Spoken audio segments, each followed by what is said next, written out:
તો હવે વાત ત્રીજા મુદ્દાની કરીએ। ગાંધીનગર મહાનગરપાલિકા વિસ્તારમાં છેલ્લા કેટલાક દિવસોથી ટાઇફોઇડના શંકાસ્પદ કેસોમાં વધારો જોવા મળ્યો, જે બાદ આરોગ્ય વિભાગ હરકતમાં આવ્યું છે।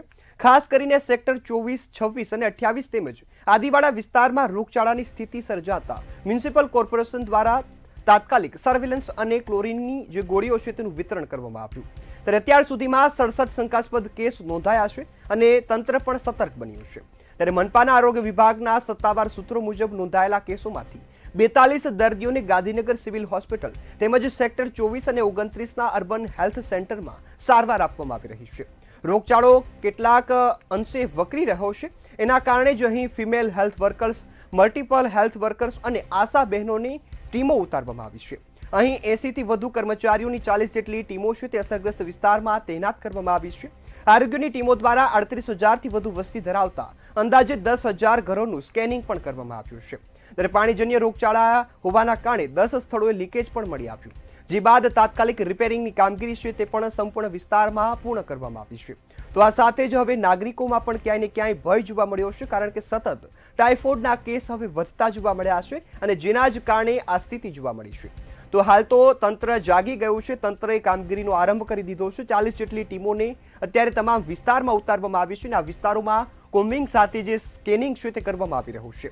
તો આ સાથે જ જરૂરી દવા અને ક્લોરીનની ગોળી અને પાવડરનું વિતરણ પણ ટીમો દ્વારા કરવામાં આવ્યું છે। ત્યારે આપણી સાથે ત્યાંના નાગરિક પ્રકાશ મહેતા જોડાયા છે। પ્રકાશભાઈ, સતત ટાઇફોઇડના કેસમાં વધારો થઈ રહ્યો છે, અત્યારે તો 67 જેટલો આંકડો સામે આવ્યો। આપને શું લાગે છે, હાલની સ્થિતિ શું ન્યા છે અને કારણ શું આ ટાઇફોઇડ વકરવાનું? નમસ્તે। આપે હમણાં ન્યૂઝમાં સાંભળ્યું કે ગાંધીનગરમાં 67 જેવા કેસ થયા છે।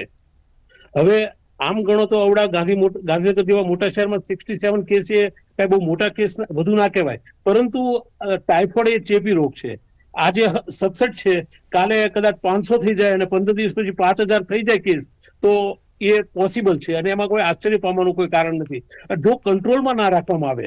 એટલે ખાસ તો આમાં કેવું છે કે આપણે કઈ ઓડિયો પ્રોબ્લેમ લાગે છે?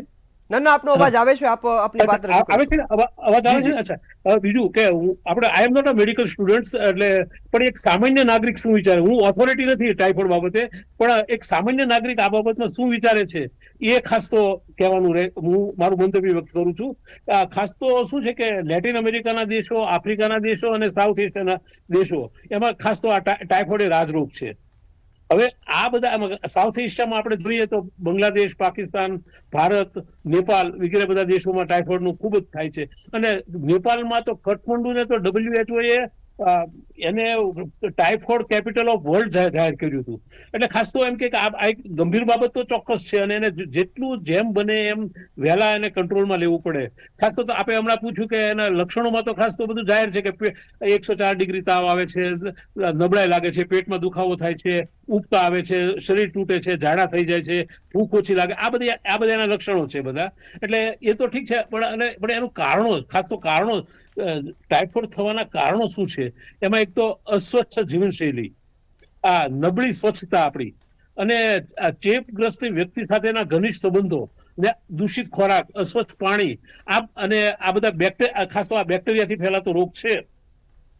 એટલે એ બાબતમાં જેટલી વિશેષ કાળજી રાખવામાં આવે એટલો ટાઇફોઇડને આપણે ફેલાતો અટકાવી શકાય।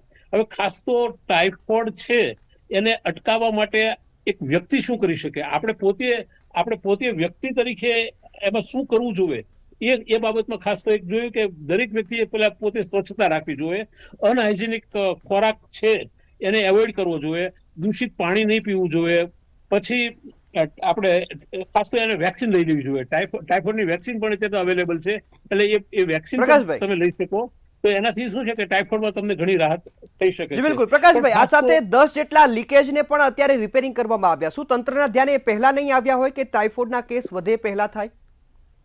પાર્ડન, આપનો અવાજ બરાબર સંભળાતો નથી, આપનો શું પ્રશ્ન શું છે? પ્રકાશભાઈ, મારો પ્રશ્ન એવો છે કે 10 જેટલા લીકેજનું પણ રિપેરિંગ કરવામાં આવ્યું, આ ટાઇફોઇડના કેસ વધ્યા બાદમાં તંત્રના ધ્યાને આવ્યું? બસ અત્યારે એટલે વોટર એ ખાસ તો વોટર એન્ડ સેવરિંગ બોર્ડ વાળા એટલે શુદ્ધ પાણી આપવું એ સરકારની પ્રાથમિક ફરજ છે. પરંતુ અશુદ્ધ પાણી ગટર લાઈનો બધી મિક્સ થઈ જતી હોય છે આ બધાને કારણે એ બધું, અને ખાસ તો એના કરતા તે ટાઇફોઇડ ફેલાવાનું જે અસ્વચ્છ ખોરાક છે, એટલે કે આપણું જે ફૂડ અને જે આરોગ્ય અને દવા અને આરોગ્યનું જે ફૂડનું તંત્ર જે છે, નિયામકની કચેરી છે, એ લોકો ફૂડના સેમ્પલ એને કલેક્ટ કરવા પડે, ક્યાં અનહાઇજેનિક ફૂડ કઈ જગ્યાએ છે આ તે એ બધું તપાસ કરવી પડે. હવે એમાં આપણે તો શું અન્નના જે એનું તંત્રનું નિયામક, હજી દિવાળીના સેમ્પલો આવ્યા એના પણ હજી રિઝલ્ટ આવ્યા નથી. એટલે એ પણ એક એમાં દોષિત સરકાર તો છે જ તે. એટલે ખાસ તો શું છે કે અન્ન આપણે જે એનું આપણે સેમ્પલ લેવા જોઈએ ફૂડના, અને જ્યાં અનહાઇજેનિક ફૂડ વેચે છે, જેમ કે દાખલા તરીકે જ્યાં ત્યાં બધા પાણીપુરી વાળા જે વેચતા હોય છે એ લોકો ખૂબ જ અનહાઇજેનિક એનું હોય છે ફૂડ ને બધું.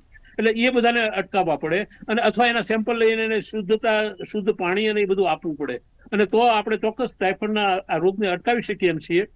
પરંતુ જો આ બાબતમાં કંટ્રોલ નહીં રાખવામાં આવે અને જો છૂટ મળતી રહેશે તો કદાચ આનાથી પણ બહુ, જે આપણે ભૂતકાળમાં આફ્રિકાના દેશમાં એમાં ટાઇફોઇડ, મેલેરિયા, ચિકનગુનિયાથી કે એનાથી હજારો માણસો, લાખો માણસો મરી ગયાના દાખલા છે. એટલે આવું ના થાય આપણા દેશમાં, અને ટાઇફોઇડને વહેલી તકે અને કોઈ પણ ચેપી રોગને વહેલી તકે કંટ્રોલમાં લે એ સરકારની પ્રાથમિક ફરજ છે, અને એને જેટલું બને એટલી યુદ્ધના ધોરણે એને આ બધું કરવું જોઈએ. જી બિલકુલ પ્રકાશભાઈ, આપ અમારી સાથે જોડાયા બદલ આપનો આભાર. ત્યારે હાલ તો આ ટાઇફોઇડના કેસ વધતા જ તંત્ર કામે લાગ્યું છે, અને આશા પણ છે કે આગામી સમયમાં તંત્ર પોતાની કામગીરી સારી રીતે પૂર્ણ કરશે.